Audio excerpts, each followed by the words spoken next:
welcome back to another episode of George on Sports with me, your host, George Egertor. On today's show, we have ex-professional sportsman Dale. Now, Dale's a massive fan of the NFL. He's been following it for a short period of time, but is into it pretty much like any other fan. Dale, welcome to the show, and how are you? I'm good, thank you. Thanks for having me on the show. Appreciate it. More than welcome. Looking forward to chatting some games over. Week 3 was a hell of a exactly week. Exactly that. We've got some crazy games to review ahead of Thursday Night Football. And we're going to kick things off, rightly so, with the Chiefs, who took on the Colts at home. And yes, the smiles begin because I haven't stopped talking about this game for good reason all week. Now, I will put this disclaimer out because I think some people seem to think because I'm all over socials and I'm really happy. I will say Matt Ryan still isn't the answer for me, and we still have a lot of work to do. Just before people get too excited and think that we're going to the Super Bowl, that isn't going to happen. Chiefs take on the Colts at home in Indy, Indy's first home game of the season. And obviously the Colts drew with the Houston Texans. In my opinion, that's a loss. I don't consider that as a draw. And then we absolutely get destroyed by the Jags, which was, let me tell you, absolutely heartbreaking. It was catastrophe. It was horrible. So naturally, we go and do what Arsenal, in terms of soccer now, what Arsenal kind of normally do is lose to the small teams and the beat teams, is beat the Chiefs. And the Chiefs, alongside the Bills, are touted to make it to the Super Bowl. You know, when you have Patrick Mahomes, anything is possible. Lo and behold, we defeat the Chiefs at home in Indy. It was a 20-17 game. And I will say, like I mentioned earlier, I don't think we played particularly well as an offense. Jonathan Taylor didn't really get going. Stats weren't really there. Our lack of wide receivers is something that's really, really beginning to show. We know T.Y. Hilton was that kind of guy. He's pretty much retired now. And we haven't really had a decent receiving core since the likes of Reggie Wayman and Peyton Manning was still the quarterback. But lo and behold, our defense, which I'm really, really thankful for, our defense played a really good game all across the board, whether it be Buckner on the line, Yannick Ngakoue, who we traded for, who was sacking Mahomes and had a few quarterback pressures, or the pivotal end of the game moment, which sealed the deal where Gilly Lock, Stephon Gilmore, intercepted the ball and it was picked off by one of our DBs to seal the game. Now, for me, I would sum up the game as any given Sunday. You know, the NFL is one of them sports where it doesn't matter what's happened the Sunday before or who's out on the field. The players that show up, if they show up and do the job, anything can happen. And that's kind of what happened here, because technically we didn't play very well. And we just seem to have the edge over the Chiefs. But I'll take the win any day of the week, especially against a powerhouse like the Chiefs. But we still have a lot of work to do. What's your thoughts on that game?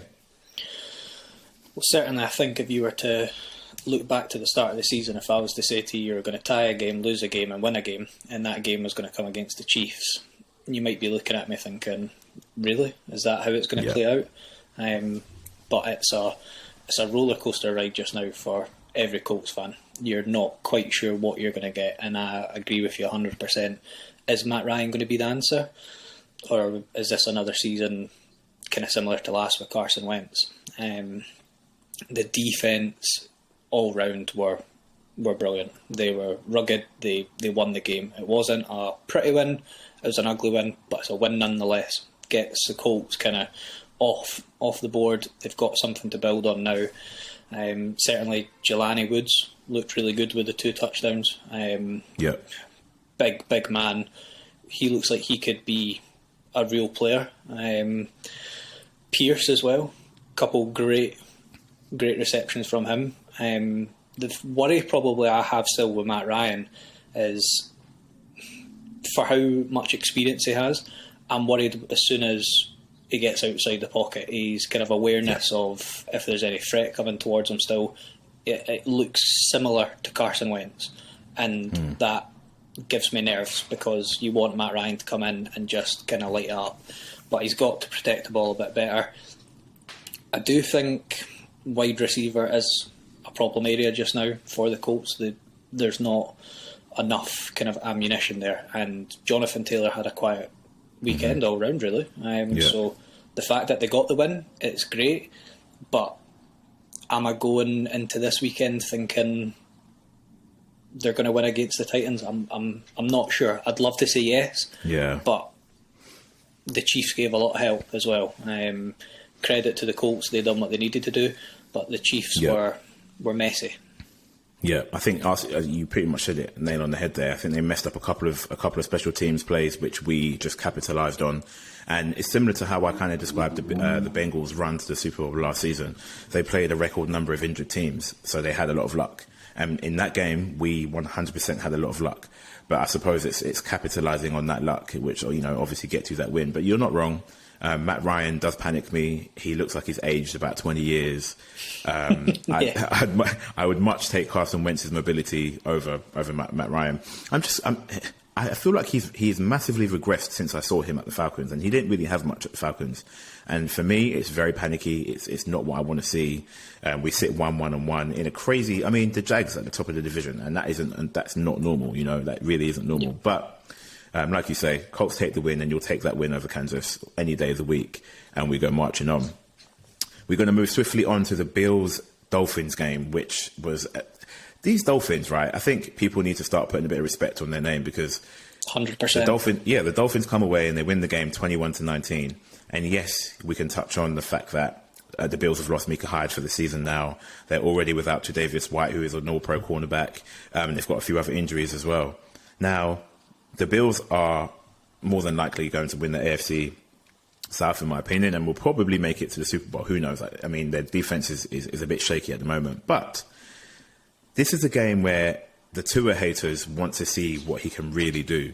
I mean, the week before, a sensational game with the Ravens where they came back and won the game, blew the top off the defense. And, even then, some people refused to give them their dues and give them their flowers. In this game, you could see how pressured Josh Allen was. And bearing in mind, the Bills ran 51 more plays on offense than the Miami Dolphins did, and still lost the game. And that's quite telling. So the Dolphins win this game 21-19. The likes of Tua, Jalen Waddle, who's a superstar wide receiver, alongside Gesicki and Tyreek Hill, as we know. But their defense, guys like Ingram, who manages to, I think he's got his second fumble recovery in 2 games now. For me, I'm a Tua fan. I think he's had it rough for a while now. Even when he does the right thing, people still find a way to criticise him. The Miami Dolphins are for real. I said it in the offseason. I believe that they take that second spot in the division and they demote the Patriots to third. They've beat the Bills, so who knows? Could they? They're sitting 3-0. Can they even win that division? Possibly, any given Sunday. What was your take on this game? I thought, from the Bills' perspective, they'll certainly be wondering how they lost it. You touched on, Josh Allen, 400 yards, to not even half that. Finished the game 185. Yeah. 90 offensive plays for the Bills, 39 for the Dolphins. Time of possession, 40 for the Bills, 20 for the Dolphins. Everything stats up for the Bills to have won that game. But the Dolphins showed another side to them, I thought. To again, really 2 drives won them the game. Great pass into River Craycraft, who just came off the practice squad. Again, the one that epitomises the game for me, and what I think of the Dolphins this year, is you're 3rd and 22 and you throw a 45-yard laser to Waddle. And people are saying that he doesn't have that talent.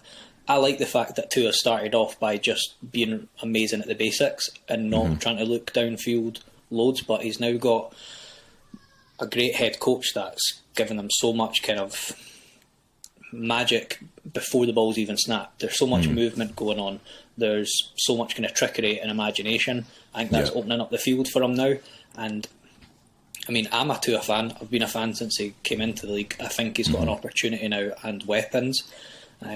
Certainly that was a good win to get kind of on their belts now. There's second place, I would say, is wrapped up. I'm curious to see if they can challenge the Bills for top spot there, especially the injuries that the defence are getting for the Bills.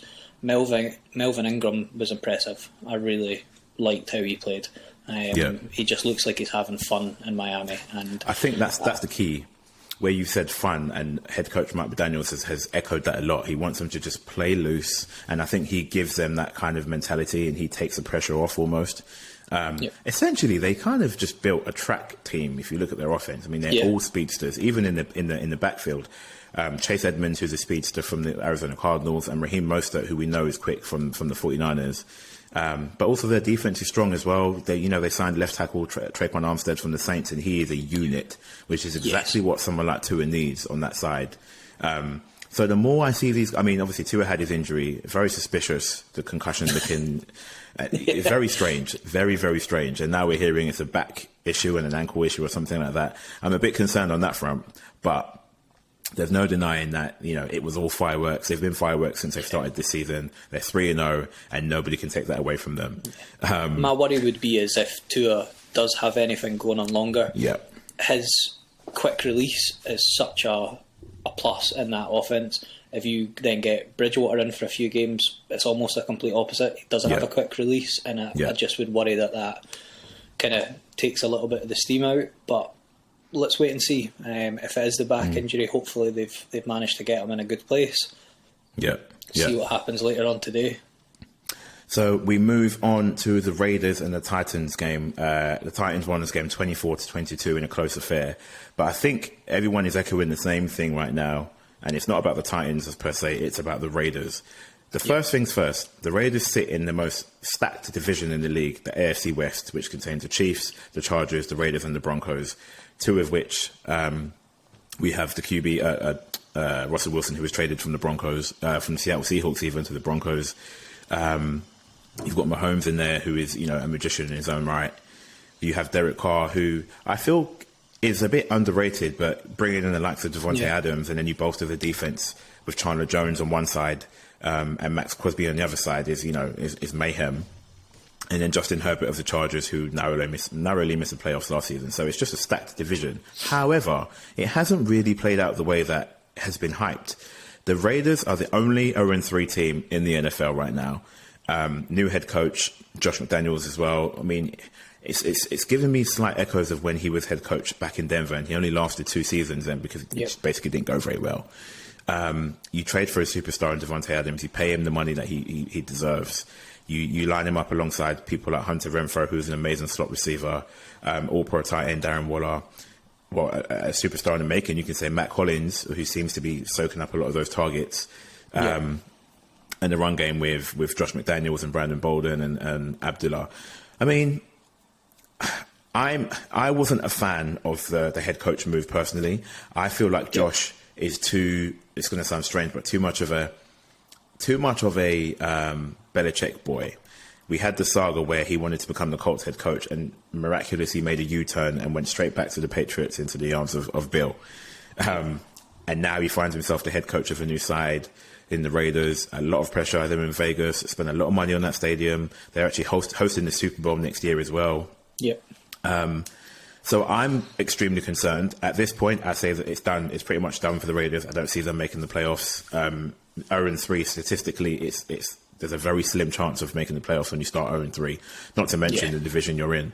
So the Titans win this game.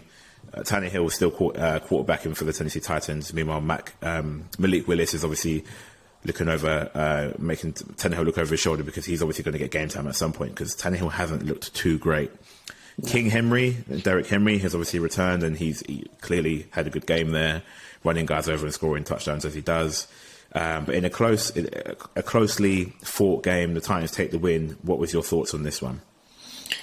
I think Tannehill certainly will be still looking over his shoulders. It was a better performance from him, but I think it's only a matter of time until Willis gets in and gets to show what he's all about.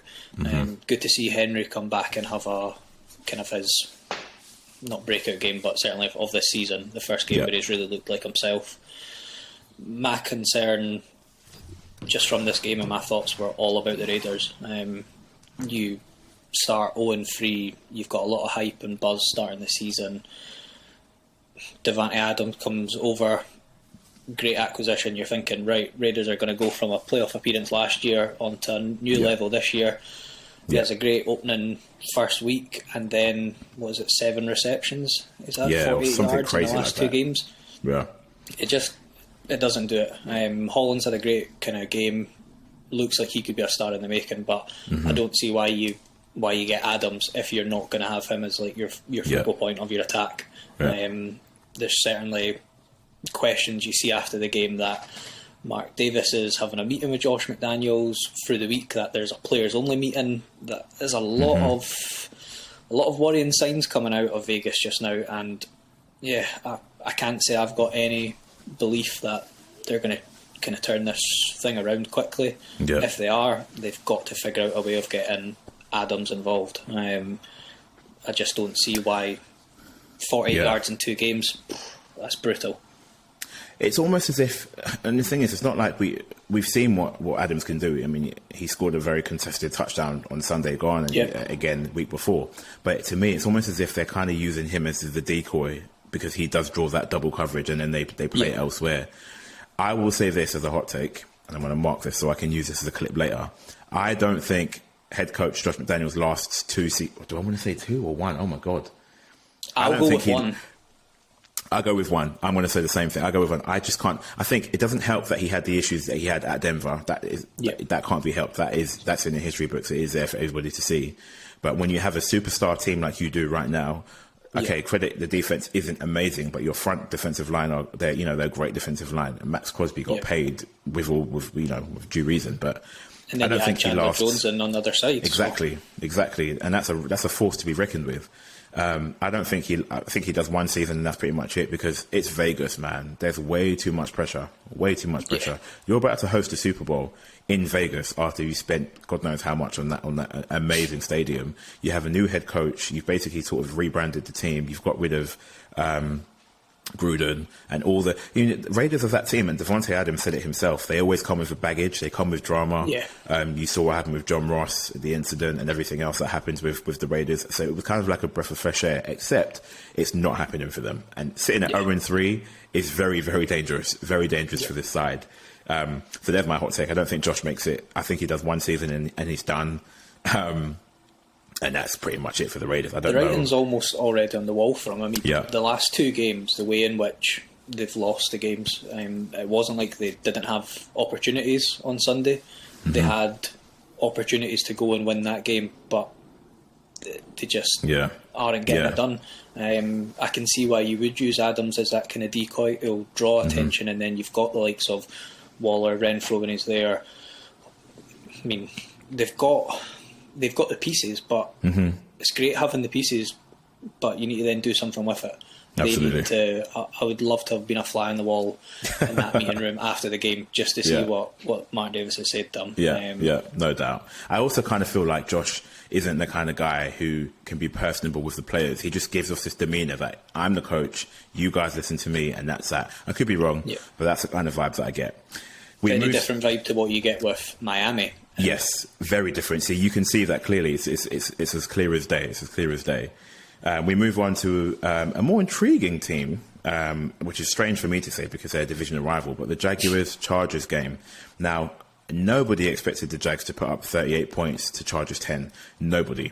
The Jags travelled to Los Angeles and lost. And won 38-10. Now, here's what I have to say about the Jaguars. I think they're on the right course. They've got some great pieces who do the basics correctly. Their running backs are great. Travis Etienne, who was injured last season. I always get this guy's name confused. Is it Robinson? I think it's Robinson or Thompson. Apologies for getting your name wrong. But I always forget. James Robinson? James Robinson, thank you.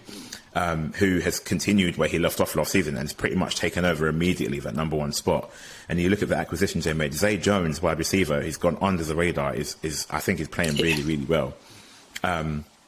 These guys. I mean, the Jags. Doug Pederson has steadied the ship. You out Urban Meyer, you get rid of all of the antics. No more kicking players and going to clubs when you should be at team meetings. I don't know how he got away with that, by the way. And you bring in Doug, who's a level-headed, well-respected guy who I think he knows what he has in his players and he knows how to utilise them. Trevor Lawrence looks amazing. I don't mean his hair, by the way, because his hair does look great, but Trevor Lawrence just looks like he's comfortable. The team knows what they're doing. Even their defense, guys like Josh Allen, who is causing havoc across the defensive line for opposing offenses. I mean, they're doing something very right. Sitting 2-1 at the top of the AFC South, and I will say it. He looks like the best quarterback in that division. The Chargers, I don't know why they kept Justin Herbert in the fourth quarter when, well, number one, he's already banged up. Number two, you could see things weren't going your way, and the Jags were still putting up points.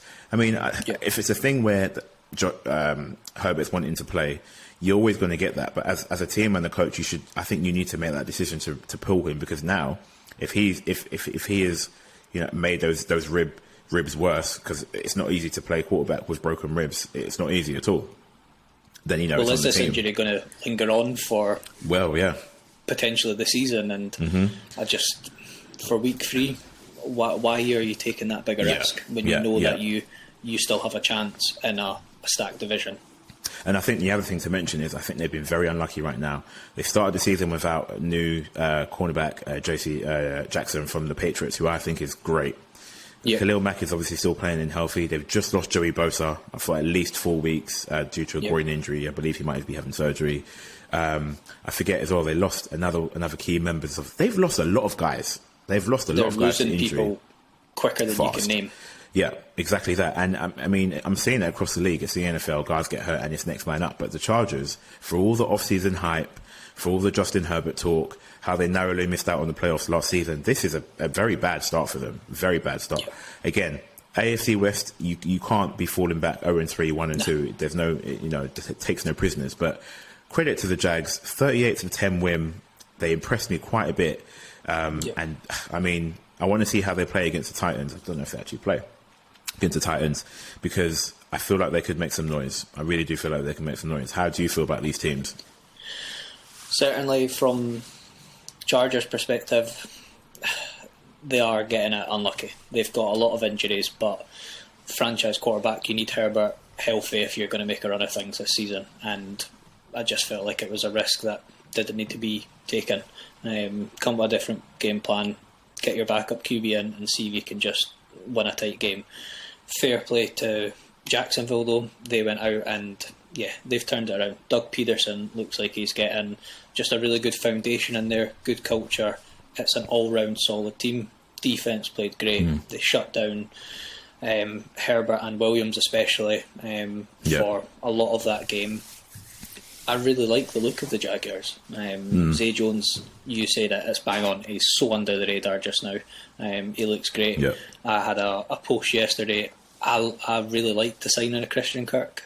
I thought that he would be able to do a proper job out there for the Jaguars, and he's on course for his best year by some margin.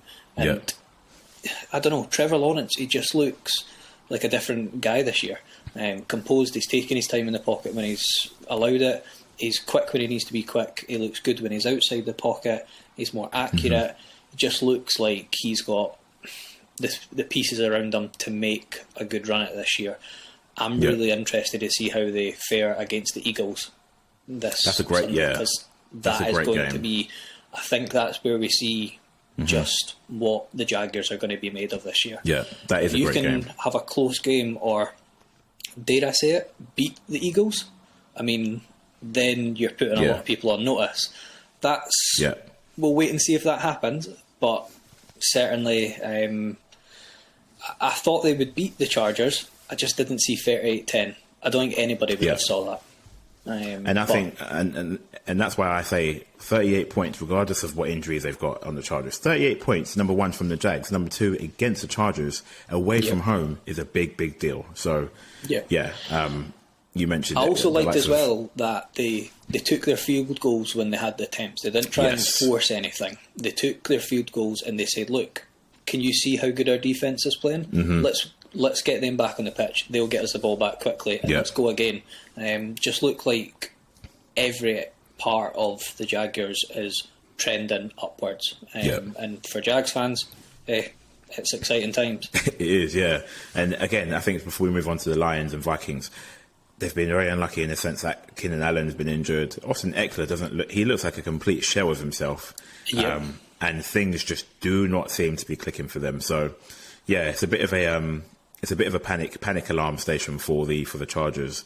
Can you see the Chargers making the playoffs? I don't. I don't think they will. I don't think they will. I'll go with you on that. I'm 100%. I don't see them making the playoffs. Yeah, I can't see it. I can see the Chiefs still winning the division, whether the Broncos can push for second there. But Chargers and the Raiders, it's a strange season. We've had so much drama, but also all the things in their teams that should be doing well just aren't doing well. So this is why I love the NFL. I mean, any given Sunday, you have no idea what's going to happen. It's week 4 starting tonight. Exactly. We're only 3 weeks in, and I know. These are the storylines we're getting, which is unreal. I need it to slow down because it's going way too fast for my liking. On that segue, we're going to slide over to the Lions and Vikings, where the Lions travel to Minnesota to take on the Vikings, who, again, one of the teams that have changed their identity a bit. They have a new head coach. He come over from the Rams in I forget his name, Kevin O'Connell, and they've declared themselves as a pass team, a pass first team. Which is scary because you have guys like Justin Jefferson, Adam Thielen, KJ Osborne, Irv Smith, who can do the business. Not to mention guys like Dalvin Cook and Alexander Mattison in the backfield, and their defense. So all off season, on many of these shows and podcasts and the appearances that I've made, I declared Lions as my sleeper team because I loved how they finished the season last season with guys like Brown just mopping up targets and scoring points all over the field. And they've obviously gone out and traded for guys like DJ Chark. They have Josh Reynolds. Their run game, I mean, we'll come on to that in a minute because Swift is obviously injured now, but Swift and Jamal Williams are a great 1-2 punch. Yeah. And to me, they should have won this game. They should have beat the Vikings, and they should have gone 2-2, 2-1 even, sorry. And just, for me, I like the way they're going. I know they're sitting at 1-2 at the minute, the Lions, but everything that I saw from them and the Dan Campbell way of being aggressive and wanting that fight all the way to the end. Yeah. Because technically, a lot of the games they lost last season were either down to last-minute field goals or at the death. They were very unlucky to not win more games last season. But I think you can see the pieces. That's similar so far this year as well, because the Eagles in week 1, it was 38-35, and then a game really you should have won this week, last week against the Vikings, but they're in every game that they lose. Mm-hmm. Mm-hmm. And I think people talk about Jared Goff. He isn't the be-all and end-all, but for me, you don't need him to be Patrick Mahomes. You need him to just be efficient. You don't need him to be boneheaded like Carson Wentz and throw plays away. But if you can just be efficient, use the weapons that you have some great weapons in your running back room. Again, Swift is now injured for a while, but you've got the likes of Brown, Amon-Ra St. Brown. I always get his name mixed up. You've got Josh Reynolds. You've got DJ. You've got so many receivers there. You've got Hawkinson as well, the tight end, who hasn't really shown up, but I imagine he will when he's called upon. Again, another close game, 28-24. I like what the Lions are doing. I think they'll win a lot more games, in particular once Swift comes back from injury. And I think for them, they don't even have Williamson, who they drafted from Alabama, is injured. He is a stud. Yeah. Once he comes back, there's going to be a lot of trouble. There will be a lot of trouble for opposing defenses because it's a case of pick your poison. And I think at that point, the arrow is already trending up for the Lions, and I think it's only going to do them good. Flip over to the Vikings. Yes, they won the game. Kirk Cousins, they rallied and they came back. Justin Jefferson was completely shut down. Jeffrey Okudah, who was injured, I believe, last season, he was another rookie who was drafted quite highly, didn't really get to show it off because he was hurt. Completely dominated Justin Jefferson. He had no looking in the game. And then you saw guys like, I think Thielen scored a touchdown, KJ Osborne scored a touchdown. Kind of the same way that I feel the Raiders have used Adams as a decoy is the way it kind of worked out for the Vikings in this game, and you need your other guys to step up, and they did. Yep. Dalvin Cook is a bit of concern there because I believe he's dislocated his shoulder, but this is an injury that recurs pretty often, so he has a very high chance of playing in London at the Tottenham Stadium this weekend. And when he does play, he is a force to be reckoned with too. I like the Vikings as well. I like that they're now a pass-first team. What was your thoughts on this game? How the Lions didn't win.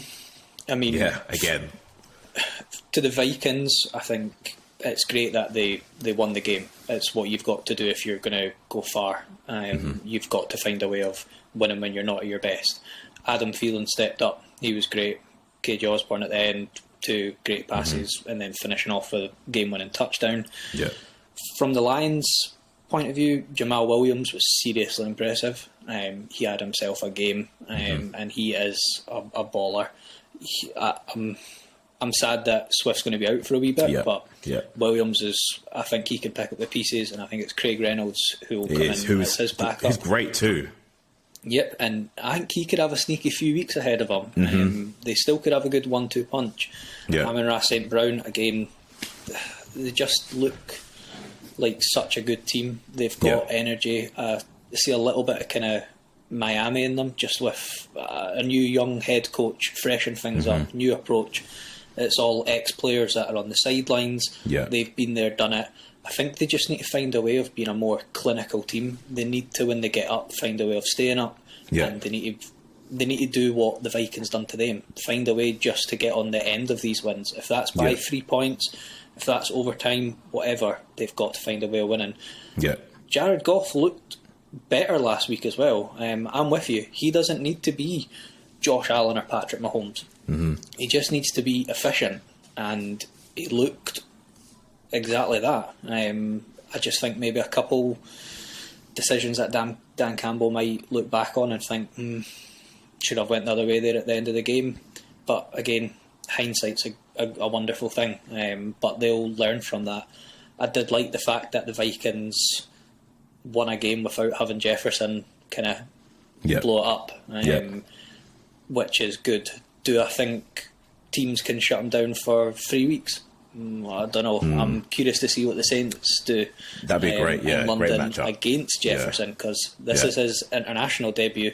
What a way to show everyone just who you are by kind of blowing things up in London. But absolutely, no, it was a good game. I enjoyed watching it. I think one thing that kind of left me puzzled at the end of the game was Aidan Hutchinson, because he was coming off the back of a 3-sack game against the Commanders, and he was so quiet. I think they had this game plan for him. You kind of have to, you have difference makers, and you have to kind of game plan for them. The same way the Lions did with Justin Jefferson. But again, he is a pivotal part of their defense, someone they're going to build around. You've got him, you've got Okuda in the back playing corner, so they have pieces. And again, I think it's only going to go up for the Lions. I don't see them regressing. They'll only go up. They've still got guys to come back from injury. Williams, wide receiver, Swift, running back, and like you said, Craig Reynolds. I think he's a dark horse of a running back too. So 100%. From one quarterback who'll be playing in London, Kirk Cousins, to another quarterback who'll also be playing in London, and the other one playing in Germany, the Packers Buccaneers. So Green Bay travelled to Tampa Bay. This game was, dare I say, boring, and I think the reason for that is we all know, Brady isn't really Brady. Yes, he's got things going on in his personal life. Whether they are showing themselves on the field is another matter. But injuries, wide receiver injuries, they don't have Gronk anymore. They're not the same offense. Defensively, they're stout. They're a stout defense. In fact, both teams, Green Bay have a great defense. Jair Alexander, they have a very, very good defense. But the same kind of thing goes with the Packers. You lose Devontae Adams and you lose your identity, essentially. You really do. You've got guys like Watson who are dropping open passes, and you can't do that with Aaron Rodgers. He holds a grudge for a very long time. You've got MVS, who's gone from the Packers over to the Kansas City Chiefs. People forget about that move, I think. They do. As well now. Yeah, because Alan Lazard is great, but I don't think he can be your focal point. They traded for Sammy Watkins, I think he's shown flashes. The question for him is, can he stay healthy all season? Because he's not managed to do that as of a few years, 3 or 4 years now. I mean, it's a battle of the GOATs. It's probably the last time we see Aaron Rodgers versus Tom Brady, to be honest, because I'm pretty sure Tom Brady's done after this season, regardless of how it ends. He's had an amazing run. He's the best to ever do it. And I think he sort of wants to and should really commit to his family at this stage. But a 14-12 win to the Green Bay Packers. One thing I will say is the Packers will not be winning the AFC North. I've said it off-season, and I continue to stand by that. I can't see it. They're just not the same team. They've got a great 1-2 punch in Dylan and Aaron Jones, the running backs, who essentially are carrying this team right now. But should one of them get hurt, it changes everything. What were your thoughts on this game? I'll second that. Green Bay ain't winning the division. It's not happening. It was I take where you're coming from there. It was a borderline boring game. It was built up to be just so much more than it actually was. But again, both sides were depleted with injuries. From Green Bay's point of view, Romeo Dobbs showed some potential. That was a better game. He certainly looked good. Randall Cobb he made some plays when he needed to. Roll back the years a little bit. Yeah, it was weird. Going into the second quarter, I was thinking, are Green Bay going to actually rout Tampa in Tampa? Like this can't be real. And then the game just kind of slowed down, and it was like the football turned to a hot potato. Neither side wanted to just kind of shut things down. Yeah. My worry for Tampa Bay is, can the Bucks get their passing game going? I know they've got injuries, but that offense really hasn't kind of showed up at all this year. Yeah. I believe Julio Jones should be healthy for the weekend to get Mike Evans back. Yeah. But I think Godwin's also training too. I don't know if he's going to be back, but you've got Russell Gage as well, who was pretty much the focal point of that game. But they're not able to run the ball well, and you want to be able to run the ball if you want play action. Tom Brady's not a mobile quarterback, so you're not going to see. Although he did scramble for a few yards, but it was called back, sadly. Called back, yeah. And it was a hell of a run, wasn't it? Was it like 40? What was it? Was it 40 yards or something crazy? I think it was like, I don't know. It has to be minimum 20. Yeah, pushing 40. But for Tom, that must have felt like about an 80-yard run. Absolutely, and it was called back. So apologies for that. Sorry, Tom. But yeah, you're right. It's not the same. Leonard Fournette is Leonard Fournette, but they just aren't the same team. And Tom Brady, he just doesn't look the same. I think he's battling a lot at the minute. And it's a highlight game because of the quarterbacks, but the actual play in the game wasn't great. So we'll see how far the Bucs can go. But their defense is very strong. Likewise, the Green Bay Packers, their defense is also very strong. And that leaves the Packers at 2-1 and the Bucs at 2-1 in their respective divisions.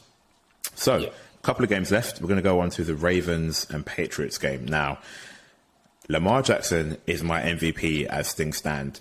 Critics say that he can't throw the ball. He's thrown 6 touchdowns in the last 2 games of ridiculous yards down the field when he actually has weapons like Duvernay, Rashad Bateman. You throw in Andrews as well, who is a Swiss Army knife. And you've actually got guys like Justice Hill, who I think is a great running back, but J.K. Dobbins is obviously back as well now. Yes, their defense gave up some plays and they blew some coverages against Miami, but overall they're a great defense, especially with Hamilton, who they drafted from Notre Dame. The Ravens come out on top in this game, 37-26. That's a hell of a lot of points. I mean, Lamar Jackson just looks unreal. I think he scored a 75-yard scramble touchdown. I think it was. It was just ridiculous, right? I don't see anyone performing better than Mahomes than Lamar Jackson right now. And the fact that he couldn't come to terms with a contract. Whatever contract he gets next, if this continues, he will be the highest paid quarterback in the league, and I don't think there's any question, in my opinion, about that. He is just trending upwards at a ridiculous rate. That needs to happen. It does need to happen. It needs to happen. It does need to happen. I mean, if you were to take out the fourth quarter against the Dolphins, Lamar is smashing everybody for MVP. There isn't even a question in it for me just now. The level he's playing at is it's crazy, elite. It's crazy. I mean, he put in the league on notice when you. I think he turned down 130 something million guaranteed, and of course the league is on notice. Why didn't you sign? You might get hurt. But someone like that, who's by the way, his mum is his agent. Put that out there. Is when he proves people wrong by doing the one thing they say he can't do, which is throw the ball. The accuracy that he has played some of these touchdowns are unreal. And he hasn't gone up against soft defenses. I mean, that Miami game was nuts. It was absolutely crazy. So I think, the Ravens, so long as they stay healthy, because they were pretty banged up last season in that AFC North, they are going to make a hell of a lot of noise. I think, the Ravens, their play speaks for themselves. You flip the ball and look at the Patriots. They're in a bad place right now. Mac Jones is hurt, and a part of me feels like he might be done for the season. I'm not entirely sure. Ankle injuries can be horrible because they linger, especially if it's a high ankle sprain.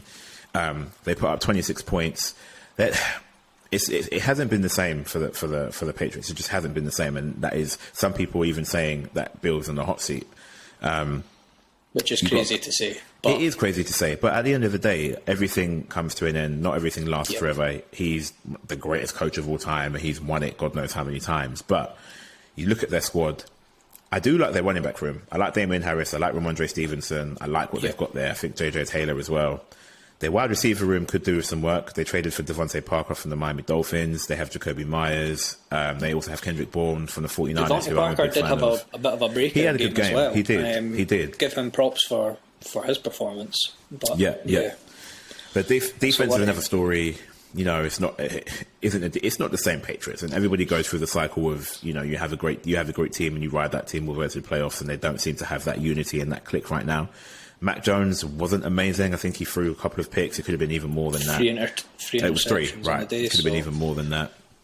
And now he's pretty much hurt, and in comes Brian Hoyer, who has been in the league for about 12 years or something like that. Now, he isn't the worst like quarterback. A lot more. It does, right? I feel like I see him pop up every now and again. He isn't the worst backup, but, you know, Mac is a guy that you want out there playing. Yeah, I mean, this game kind of self-explanatory. The Patriots are 1-2, the Ravens are now 2-1, and I presume they'll go 3-1. How do you feel this game went? I thought it was probably one of the best games of the weekend. It had a little bit of everything. I'm seriously worried for the Patriots. I think Bill Belichick, like you said, best coach in history, but what he's done previously is only going to last for so long, and I wonder if that's getting closer every game. Brian Hoyer's not going to come in and, I think, be able to re-energise or kind of get them going on any kind of hot streak, but Lamar and the Ravens, have fun stopping them this year. I know. Considering it's a guy that can't pass the ball, doesn't have the accuracy.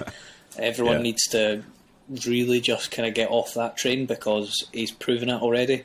He has a great arm, and when you then go and rush for 100+ yards in the game, and he's bulked up a little bit. He has. I'm glad you said that, because I've noticed it. He's definitely bulked up 100%. Yeah, he looks like he's maybe thinking, do you know what?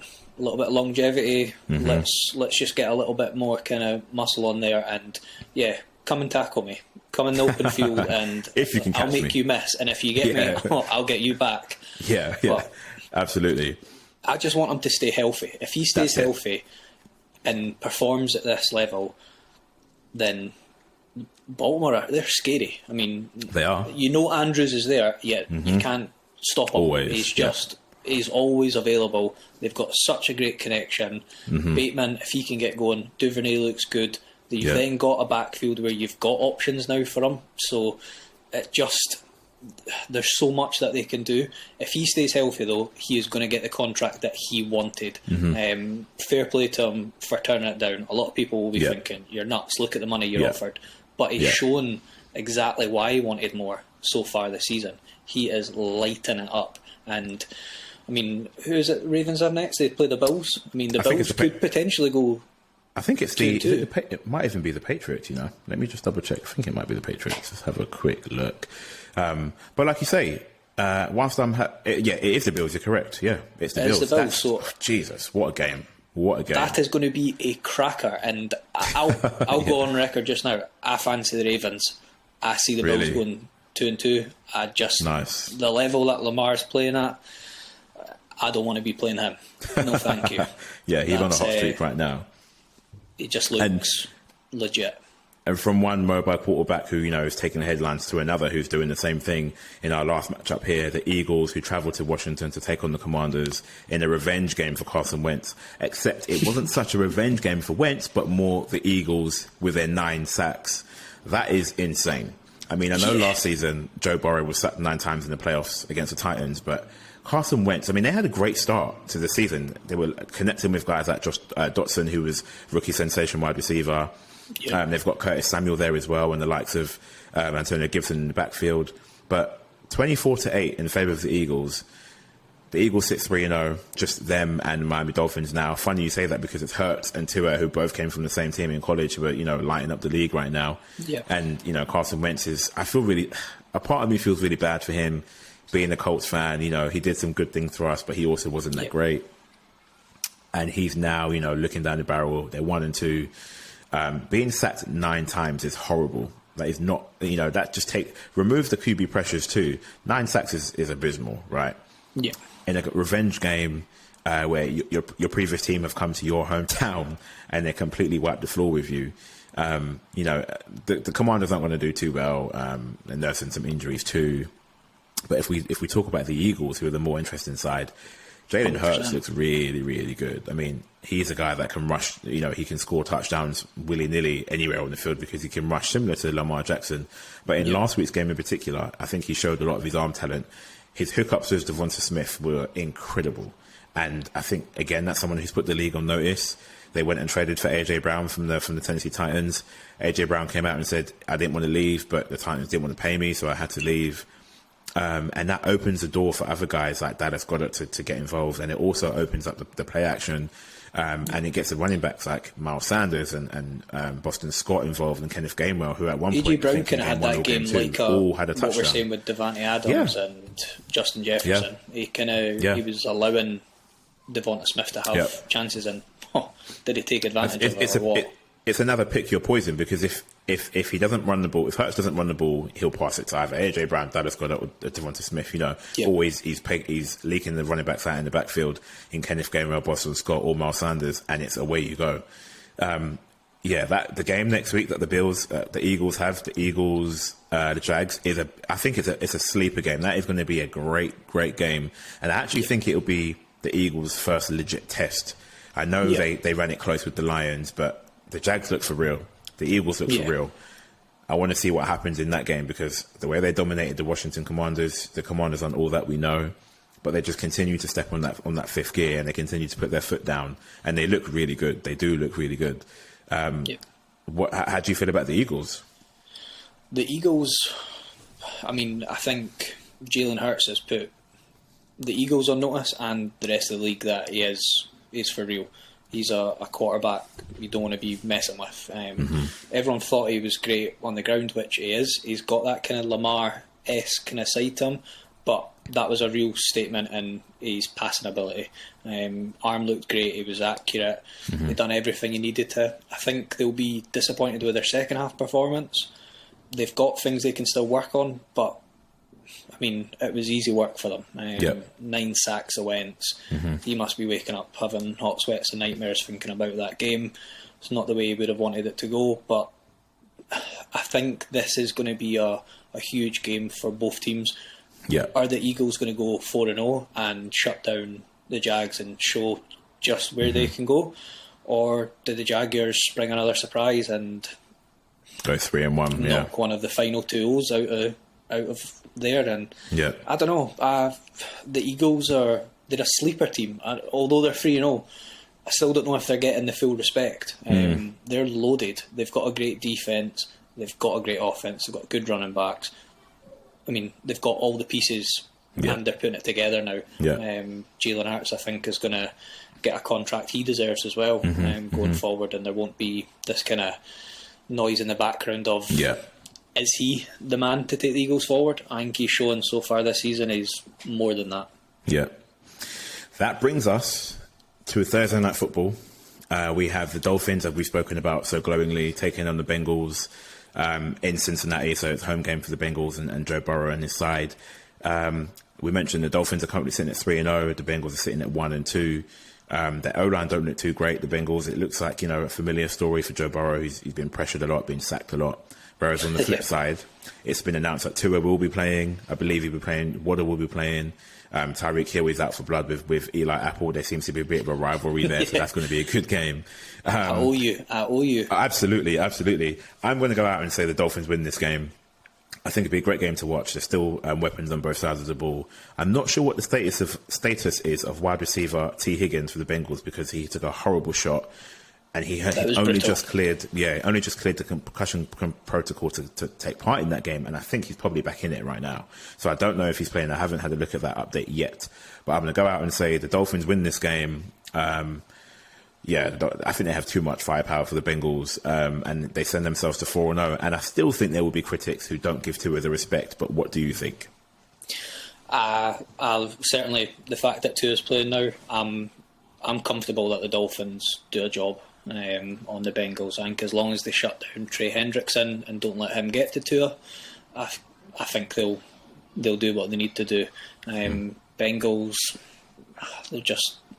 they're not the same as they were last year. Just doesn't look like it's clicking, but I think Tua will show again just how good he is.